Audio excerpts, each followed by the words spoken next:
Welcome friends हमारे YouTube channel success अड्डा 91 में। फ्रेंड्स बहुत ही महत्वपूर्ण क्वेश्चन है जो कि आने वाली सभी परीक्षाओं के लिए वेरी वेरी इंपॉर्टेंट हैं।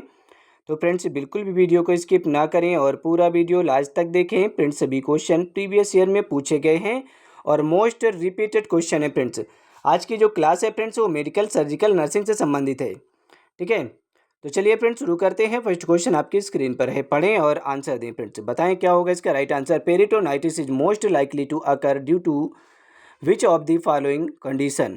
क्वेश्चन को अच्छे से पढ़ें कि पेरिटोनाइटिस निम्नलिखित में से किस स्थिति के कारण सबसे अधिक संभावना से होता है।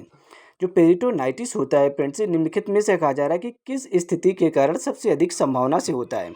बताएं भाई क्या होगा इसका राइट आंसर। देखिए बहुत ही सिंपल क्वेश्चन है सभी और रिपीटेड है। ठीक है, गेस करें। तो देखिए यहाँ पे आंसर पहले ही लिख दिया गया है। ठीक है, ऑप्शन बी यहाँ पे आपका राइट होगा, अपेंडिसाइटिस। ठीक है, ऑप्शन बी यहाँ पे आपका राइट होगा, अपेंडिसाइटिस। यहाँ पे आंसर ये पहले ही लिख दिया गया था। ठीक है फ्रेंड्स, तो ऑप्शन बी यहाँ पे आपका राइट होगा। एक्सप्लेन को आप देख लें कि अगर अपेंडिक्स फट जाती है, मतलब कहा जा रहा है कि यदि अपेंडिक्स फट जाता है तो बैक्टीरिया पेट की परत अर्थात पेरिटोनियम में फैल सकते हैं। अगर अपेंडिक्स फट गया तो जो बैक्टीरिया होते हैं वो पेट की परत में फैल सकते हैं। ठीक है, पेरिटोनियम में फैल सकते हैं जिससे पेरिटोनाइटिस हो सकता है फ्रेंड्स, और यह स्थिति एक सर्जिकल इमरजेंसी होती है। ये फ्रेंड्स एमपी में प्रश्न पूछा गया था एएनएम में। ठीक है, चलिए फ्रेंड्स क्वेश्चन नंबर 2 है, पढ़ें क्वेश्चन नंबर 2 को। The most common site of peptic ulcer is, peptic ulcer का सबसे सामान्य स्थान कौन सा होता है। देखिए फ्रेंड्स यहाँ भी ऑप्शन आपका राइट होगा। ठीक है, ऑप्शन सी यहाँ पे आपका राइट होगा, ड्यूडेनम। ठीक है, पेप्टिक अल्सर का जो सबसे सामान्य स्थान है वो ड्यूडेनम होता है। ठीक है, ऑप्शन सी यहाँ पे आपका राइट होगा। एक्सप्लेन को आप देख लें फ्रेंड्स कि ड्यूडेनल अल्सर जो है वो पेप्टिक अल्सर का सबसे सामान्य रूप होता है। ड्यूडेनल अल्सर ये पेप्टिक अल्सर का सबसे सामान्य रूप है जो कि गैस्ट्रिक एसिड और पाचन एंजाइमों का कारण होता है। यूपी एनएचएम में एएनएम में पूछा गया प्रश्न है। चलिए फ्रेंड्स क्वेश्चन नंबर यहाँ पे 3 है, पढ़े क्वेश्चन नंबर 3 को। A patient is undergoing TURP, it is a surgery for which organ. एक रोगी TURP से गुजर रहा है, यह किस अंग की सर्जरी है। बताएं फ्रेंड्स क्या होगा इसका राइट आंसर। ये किस अंग की सर्जरी है, तो यहाँ पे आप देख लें कि प्रोस्टेट की सर्जरी होती है। ये ऑप्शन बी आपका राइट होगा, प्रोस्टेट। एक्सप्लेन को देख ले फ्रेंड्स। TURP का मतलब क्या होता है friends, transurethral resection of the prostate. ठीक है, प्रोस्टेट ग्रंथि के बढ़े हुए भाग को हटाने की एक प्रक्रिया है। ये TURP जो है फ्रेंड्स, जो TURP है ये प्रोस्टेट ग्रंथि के बढ़े हुए भाग को हटाने की एक प्रक्रिया है जो आमतौर पर BPH में की जाती है। ठीक है, BPH का पूरा नाम हमें जरूर बताएं आप लोग कमेंट बॉक्स में। राजस्थान में प्रश्न पूछा गया था एएनएम में फ्रेंड्स। चलिए फ्रेंड्स क्वेश्चन नंबर 4, पढ़ें क्वेश्चन नंबर 4 को और आंसर दें फ्रेंड्स। बताएं क्या होगा इसका right answer. Which electrolyte imbalance is commonly seen in burn. जले हुए रोगियों में कौन सा इलेक्ट्रोलाइट असंतुलन आमतौर पर देखा जाता है। बताएं फ्रेंड्स क्या होगा इसका राइट आंसर। जले हुए रोगियों में कौन सा इलेक्ट्रोलाइट असंतुलन आमतौर पर देखा जाता है। गेस करें भाई क्या होगा इसका राइट आंसर। क्वेश्चन को आप लोग अच्छे से पढ़ेंगे फिर आंसर दें। तो देखिए फ्रेंड्स यहाँ पे ऑप्शन बी आपका राइट होगा, हाइपोकैलेमिया। ठीक है, ऑप्शन बी आपका राइट होगा, हाइपोकैलेमिया। एक्सप्लेन को देख लें कि बर्न के रोगियों में फ्लूइड लॉस के कारण पोटेशियम शरीर से बाहर निकल जाता है जिससे हाइपोकैलेमिया हो जाता है। ठीक है, ये बिहार में प्रश्न पूछा गया था एएनएम में। चलिए फ्रेंड्स क्वेश्चन नंबर 5 है, पढ़ें क्वेश्चन नंबर 5 को और आंसर दें फ्रेंड्स। बताएं क्या होगा इसका right answer. Which of the following is a classic sign of intestinal obstruction. निम्नलिखित में से आंतों में रुकावट का एक क्लासिक लक्षण क्या होता है। आंतों में रुकावट के क्लासिक लक्षण पूछा गया है फ्रेंड्स। आंसर दें आप लोग, बताएं क्या होगा इसका right answer. Which of the following is a classic sign of intestinal obstruction. ठीक है फ्रेंड्स, यहाँ पे ऑप्शन डी आपका राइट होगा, वोमिटिंग फीकल मैटर, मल जैसा उल्टी आना। ऑप्शन डी यहाँ पे आपका राइट होगा। एक्सप्लेन को देख लें फ्रेंड्स, कि गंभीर आंतों की रुकावट में मल जैसी बदबू और रंग की उल्टी होती है, जो इसे स्थिति जो फ्रेंड्स इस स्थिति का संकेत देती है। ये 2020 में प्रश्न पूछा गया था केजीएमयू में एंट्रेंस एग्जाम में, एएनएम में। चलिए फ्रेंड्स, क्वेश्चन नंबर 6 पढ़ें। क्वेश्चन नंबर 6 में 6 को और आंसर दें फ्रेंड्स, बताएं क्या होगा इसका राइट आंसर। क्वेश्चन नंबर 6 को आप लोग पढ़ें, गेस करें क्या होगा इसका right answer. Most important nursing intervention in myocardial infection is. Myocardial infection मतलब क्या होता है कि हार्ट अटैक।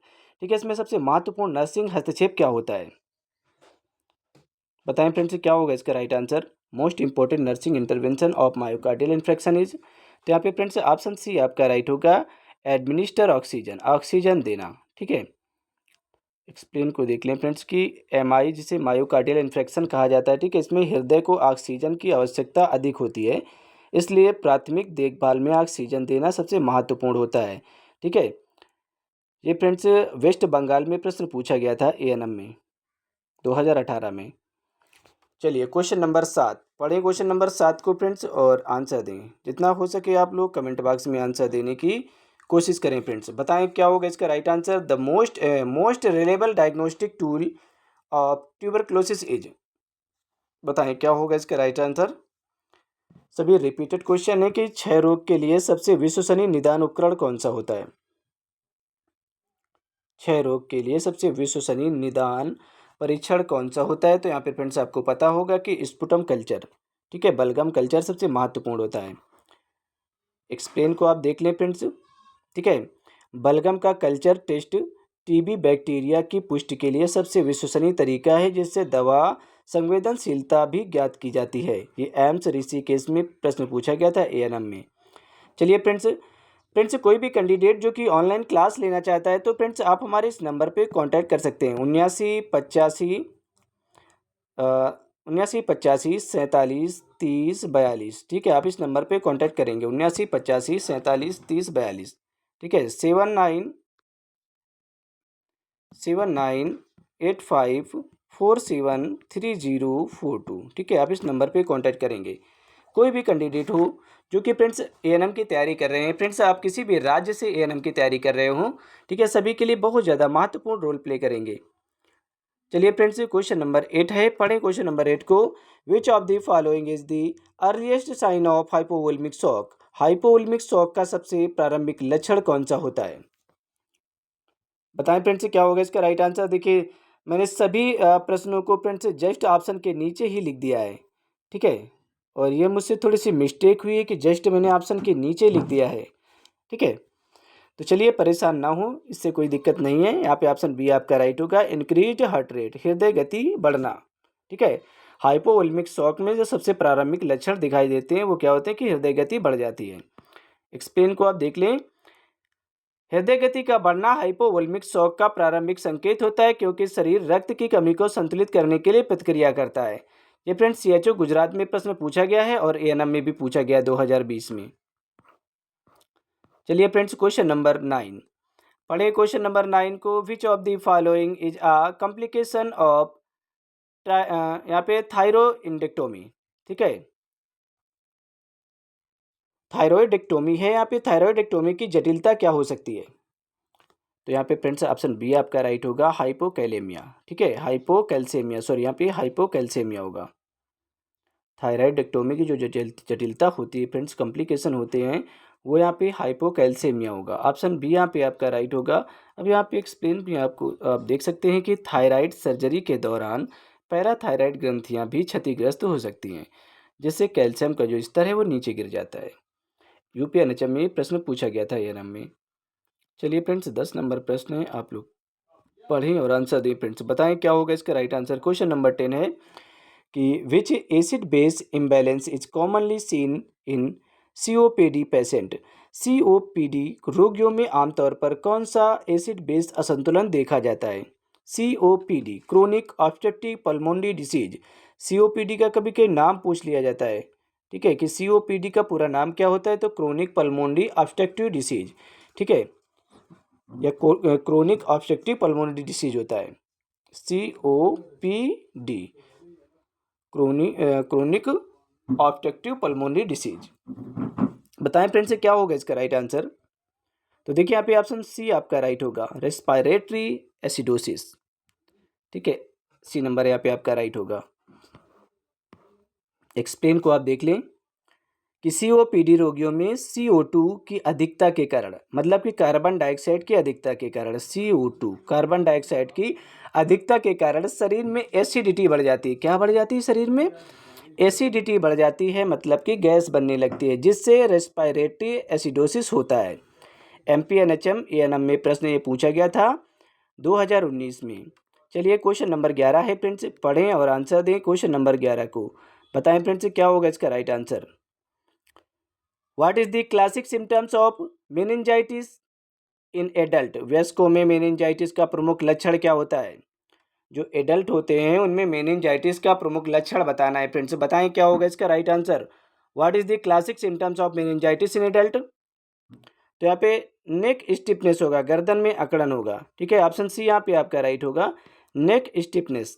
एक्सप्लेन को आप देख लें कि मेनिंजाइटिस में मस्तिष्क की झिल्लियों में सूजन आ जाती है। जो मेनिंजाइटिस का मतलब ही होता है कि मस्तिष्क की झिल्लियों में सूजन, जिससे गर्दन में अकड़न हो जाती है फ्रेंड्स, तेज बुखार हो जाता है और सिर दर्द जैसे लक्षण उत्पन्न होते हैं। ये UPNHM ANM में प्रश्न पूछा गया था फ्रेंड्स 2019 में।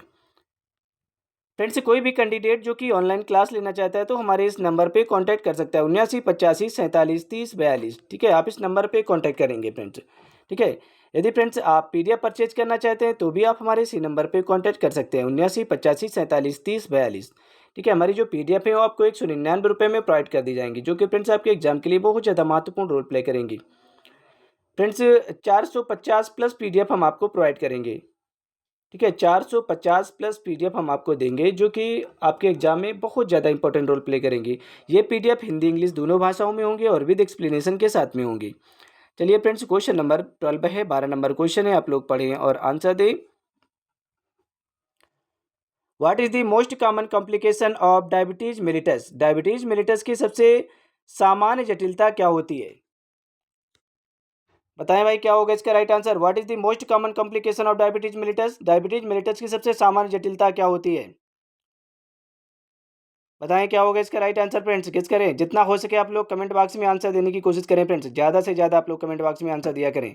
तो देखिए फ्रेंड्स यहाँ पे ऑप्शन डी आपका राइट होगा, न्यूरोपैथी, ठीक है, ऑप्शन डी यहाँ पे आपका राइट होगा, न्यूरोपैथी। एक्सप्लेन को आप देख लें कि दीर्घकालिक ब्लड शुगर का स्तर नसों को क्षति पहुंचाता है। दीर्घकालिक ब्लड शुगर का जो स्तर है वो नसों को क्षति पहुंचाता है, जिससे सबसे आम जटिलता डायबिटिक न्यूरोपैथी होती है।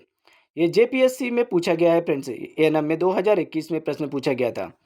चलिए फ्रेंड्स क्वेश्चन नंबर 13 है, 13 नंबर क्वेश्चन है, आप लोग पढ़ें और आंसर दें 13 नंबर क्वेश्चन को अच्छे से पढ़ लें फ्रेंड्स। बताएं क्या होगा इसका right answer. Question number 13, the first action in case of fire in the hospital is? अस्पताल में आग लगने की स्थिति में सबसे पहला कार्य क्या होगा या क्या होना चाहिए? अगर अस्पताल में आग लग गई है तो सबसे पहला कार्य या पहला कदम क्या होना चाहिए friends? The first action in case of fire in the hospital is? Fire brigade को सूचना देना, रोगियों को बचाना, आग बुझाना, अलार्म बजाना या रोगियों को बचाना।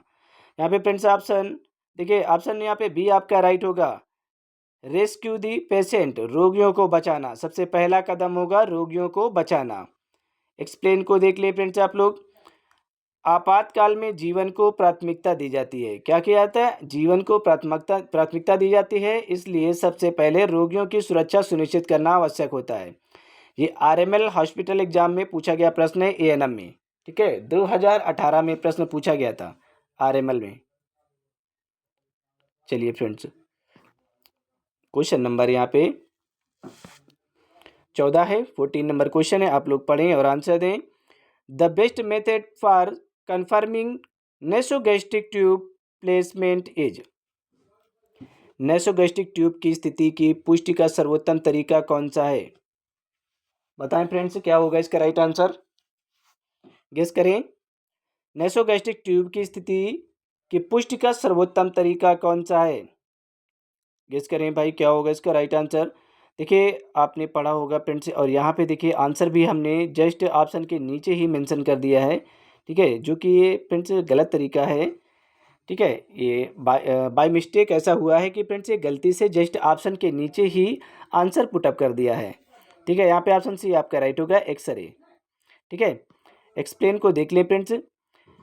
एक्सरे ही एकमात्र विश्वसनीय तरीका है जिससे ट्यूब सही स्थान पर है या नहीं है इसकी पुष्टि की जा सकती है, ठीक है। ये एम्स दिल्ली एग्जाम एएनएम में प्रश्न पूछा गया था। चलिए फ्रेंड्स, क्वेश्चन नंबर 15 पढ़ें, क्वेश्चन नंबर 15 को और आंसर दें। बताएं फ्रेंड्स क्या होगा इसका right answer? A patient with liver cirrhosis is likely to develop. Liver cirrhosis वाले रोगी में कौन सी जटिलता हो सकती है? बहुत ही अच्छा क्वेश्चन है। यहाँ पे एसाइटिस, पेट में पानी भरना, क्या हो जाता है? एसाइटिस का मतलब ही होता है पेट में पानी भर जाना, ठीक है। लिवर सिरोसिस वाले रोगी में ये जो जटिलता होती है, सबसे गंभीर जटिलता होती है कि रोगी के पेट में क्या होता है कि पानी भर जाता है। एक्सप्लेन को देख लें कि लिवर सिरोसिस में पोर्टल वेन प्रेशर बढ़ जाता है। कौन सा प्रेशर बढ़ता है? पोर्टल वेन प्रेशर बढ़ जाता है, जिससे पेट में द्रव एकत्र होता है, होकर एसाइड्स हो जाता है, ठीक है। ये फ्रेंड्स एमपीएनएचएम में प्रश्न पूछा गया था एएनएम में 2020 में। 16 क्वेश्चन नंबर 16 है फ्रेंड्स, आप लोग पढ़ें और आंसर दें। क्वेश्चन नंबर 16 को बताएं क्या होगा इसका right answer? In a patient post operative in a post operative patient what is the early sign of internal bleeding.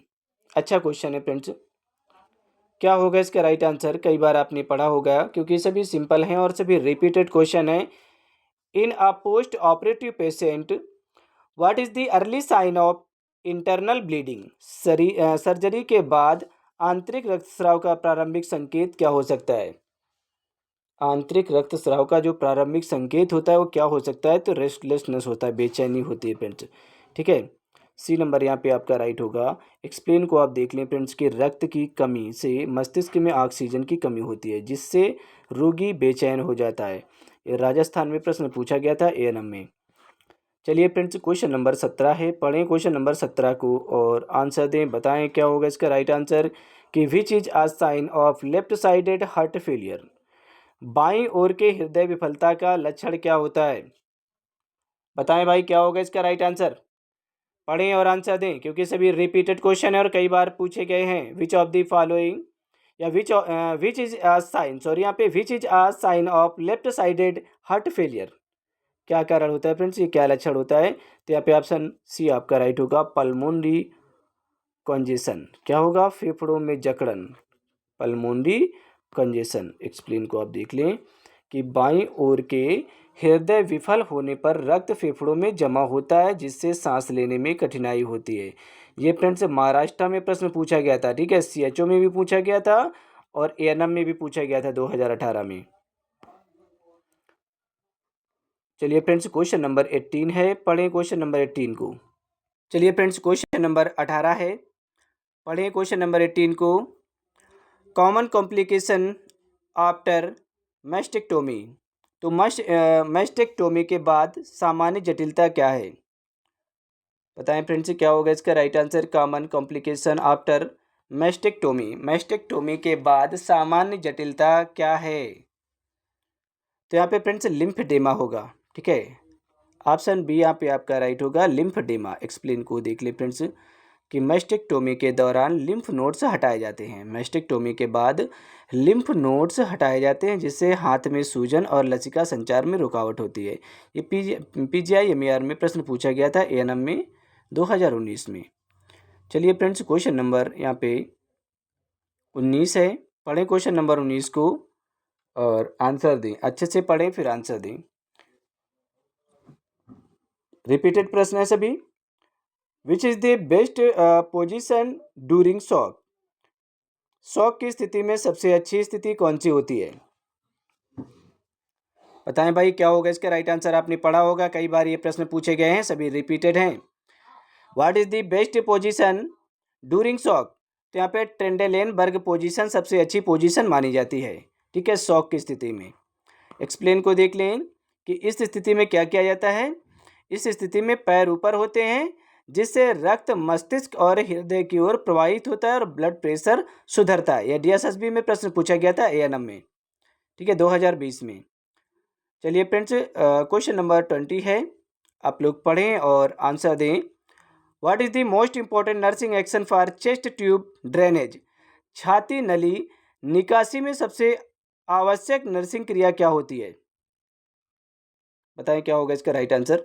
अच्छे से पढ़े फिर आंसर दें कि what is the most important nursing action for chest tube drainage. तो यहाँ पे friends option D आपका राइट होगा, keep system below chest level, प्रणाली को छाती के नीचे रखना, ठीक है। एक्सप्लेन को देख लें। यह गुरुत्वाकर्षण के अनुसार ड्रेनेज में मदद करता है और रिवर्स फ्लो को रोकता है, ठीक है। ये वेस्ट बंगाल में प्रश्न पूछा गया था एनएचएम में एएनएम में 2022 में। चलिए फ्रेंड्स, क्वेश्चन नंबर 21 है, पढ़ें क्वेश्चन नंबर 21 को। In case of spinal cord injury, in case of spinal cord injury which reflex is preserved, रीढ़ की हड्डी की चोट में कौन सा रिफ्लेक्स संरक्षित रहता है? आपको पता है फ्रेंड्स, क्योंकि ये जस्ट मैंने आंसर भी ऑप्शन के नीचे रख दिया है, तो पल्मोनरी रिफ्लेक्स होगा, ठीक है। सॉरी, यहाँ पे पल्मोनरी, यहाँ पे प्यूपिलरी रिफ्लेक्स होगा, ठीक है। ऑप्शन डी यहाँ पे आपका राइट होगा, प्यूपिलरी रिफ्लेक्स। एक्सप्लेन को आप देख ले कि स्पाइनल इंजरी ब्रेन स्टेम को प्रभावित नहीं करती है। जो स्पाइनल इंजरी है ये ब्रेन स्टेम को प्रभावित नहीं करती है, इसलिए प्यूपिलरी रिफ्लेक्स बना रहता है। ये एम्स जोधपुर में एएनएम में प्रश्न पूछा गया था। चलिए फ्रेंड्स, क्वेश्चन नंबर 22 है, पढ़ें क्वेश्चन नंबर 22 को और आंसर दें। बताएं भाई क्या होगा इसका राइट आंसर। पढ़ें सभी लोग और आंसर दें। सिंपल क्वेश्चन है, the best method to prevent pressure ulcer in bedridden patients, बिस्तर पर पड़े रोगी में प्रेशर अल्सर रोकने की सर्वोत्तम विधि क्या है? बताएं क्या होगा इसका right answer. The best method to prevent pressure ulcer in bedridden patients, बिस्तर पर पड़े रोगी में प्रेशर अल्सर रोकने की सर्वोत्तम विधि क्या होती है? तो फ्रेंड्स यहाँ पे ऑप्शन सी आपका राइट होगा, चेंज पोजीशन एवरी 2 आवर्स, प्रत्येक 2 घंटे में पोजीशन को बदल देना चाहिए, ठीक है, चेंज करना चाहिए। एक्सप्लेन को आप देख लें, स्थिति बदलने से त्वचा पर लगातार दबाव नहीं पड़ता है, ठीक है, और अल्सर बढ़ने से त्वचा बचाव हो सकता है। ये व्यापम में प्रश्न पूछा गया था छत्तीसगढ़ में, ठीक है, एएनएम में प्रश्न पूछा गया था 2021 में। चलिए फ्रेंड्स, क्वेश्चन नंबर यहाँ पे 23 है, 23 नंबर, आप लोग पढ़ें और आंसर दें। The most serious complication of fracture femur is, femur की हड्डी टूटने की सबसे गंभीर जटिलता क्या होती है? बताएं भाई क्या होगा इसका राइट आंसर। पढ़ें और आंसर दें। रिपीटेड क्वेश्चन है, सभी कई बार पूछे गए हैं, जितना हो सके आप लोग कमेंट बॉक्स में आंसर दिया करें friends. The most serious complication of fracture femur is, femur की हड्डी टूटने की सबसे गंभीर जटिलता क्या होती है? तो यहाँ पे फ्रेंड्स ऑप्शन ए आपका राइट होगा, फैट एम्बोलिज्म, ठीक है, सबसे गंभीर जो जटिलता होती है वो फैट एम्बोलिज्म है। ऑप्शन ए यहाँ पे आपका राइट होगा। एक्सप्लेनेशन को देख लें कि लंबी हड्डियों की चोट से फैट रक्त में मिलकर फेफड़ों में जाकर श्वसन संकट उत्पन्न कर सकता है। लंबी हड्डियों की चोट से फैट जो है वो रक्त में मिलकर फेफड़ों में जाकर श्वसन संकट उत्पन्न कर सकता है। ये आरआरबी पैरामेडिकल में पूछा गया है एएनएम में 2020 में। चलिए फ्रेंड, 24 नंबर क्वेश्चन है, आप लोग पढ़ें और आंसर दें। Which sign indicates wound infection, निम्न में से कौन सा संकेत घाव में संक्रमण का सूचक है? बताएं फ्रेंड्स क्या होगा इसका right answer. Which sign indicates wound infection, निम्न में से कौन सा संकेत घाव में संक्रमण का सूचक है? घाव में संक्रमण का सूचक, तो यहाँ पे फ्रेंड्स क्या होगा, रेडनेस एंड वार्म, लालिमा और गर्माहट। ऑप्शन ए आपका राइट होगा। एक्सप्लेन को देख लें फ्रेंड्स कि संक्रमण के क्षेत्र में लाल रक्त प्रवाह बढ़ जाता है। यहाँ पे लाल रक्त नहीं फ्रेंड्स, रक्त प्रवाह बढ़ जाता है, ठीक है, संक्रमण के क्षेत्र में रक्त प्रवाह बढ़ जाता है, जिससे लालिमा और सूजन और तापमान में वृद्धि हो जाती है। ये फ्रेंड्स यूपीएनएचएम में 2021 में प्रश्न पूछा गया था एएनएम में। फ्रेंड्स कोई भी कैंडिडेट जो कि ऑनलाइन क्लास लेना चाहता है तो हमारे इस नंबर पे कांटेक्ट कर सकता है, 79 85 47 30 42, ठीक है, आप इस नंबर पे कांटेक्ट करेंगे। यदि PDF परचेज करना चाहते हैं तो भी आप हमारे इसी नंबर पे कॉन्टैक्ट करेंगे। और यदि फ्रेंड्स आप क्लास लेना चाहते हैं तो भी आप हमारे इसी नंबर पे कांटेक्ट कर सकते हैं। हमारी जो PDF है फ्रेंड्स, वो आपको 199 रुपये में हम प्रोवाइड कर देंगे। ठीक है, 199 रुपये में आपको हम PDF प्रोवाइड कर देंगे, जिसमें 450 प्लस PDF होंगी, जो कि आपके एग्जाम के लिए बहुत ज़्यादा इंपॉर्टेंट रोल प्ले करेंगी। चलिए फ्रेंड्स, ये लास्ट क्वेश्चन है 25 नंबर, आप लोग पढ़ें और आंसर दें। ठीक है, देखिए फ्रेंड्स, यहाँ पे आंसर पहले ही दे दिया गया है। ठीक है, तो अब इसको छुपाने का कोई मतलब नहीं है। ठीक है, क्योंकि ये गलती हम ही से हुई है, टाइपिंग में मिस्टेक हो गई थी कि हमने जस्ट ऑप्शन के जस्ट नीचे ही आंसर को पुटअप कर दिया। पढ़ें क्वेश्चन को। Which of the following is a risk factor for deep vein thrombosis. आप लोग ईमानदारी से आंसर देंगे सभी लोग। ठीक है, विच of the following is a risk factor for deep vein thrombosis DVT। निम्नलिखित में से कौन DVT का जोखिम कारक होता है। तो सभी को पता है फ्रेंड्स कि जो डिहाइड्रेशन होता है ये DVT का जोखिम कारक होता है। ठीक है, एक्सप्लेन को यहाँ पे देख लें कि निर्जलीकरण से रक्त गाढ़ा हो जाता है, जिससे DVT बनने का खतरा बढ़ जाता है। ये फ्रेंड्स ESIC में प्रश्न पूछा गया था ANM में। ठीक है, तो ये आपका लास्ट क्वेश्चन था फ्रेंड्स। अगर फ्रेंड्स कोई भी क्वेश्चन ना समझ में आए, कोई दिक्कत हो, तो आप हमसे हमारे व्हाट्सअप नंबर पे संपर्क कर सकते हैं, या फिर फ्रेंड्स आप कमेंट बॉक्स के माध्यम से भी संपर्क कर सकते हैं। ठीक है, जो नंबर हमने अभी स्क्रीन पर बताया था 7985473042। ठीक है, 7985473042। आप इसी नंबर पे हमसे व्हाट्सएप से संपर्क कर सकते हैं, या फ्रेंड्स आप कमेंट बॉक्स के माध्यम से भी संपर्क कर सकते हैं। ठीक है, आप डायरेक्ट कॉल भी कर सकते हैं। यदि क्लास लेना है तो फ्रेंड्स आप इसी नंबर पे कांटेक्ट करेंगे, और यदि PDF लेना है तो भी इसी नंबर पे कांटेक्ट कर सकते हैं। चलिए फ्रेंड्स, अब मिलते हैं नेक्स्ट क्लास में, तब तक के लिए बाय बाय, टेक केयर।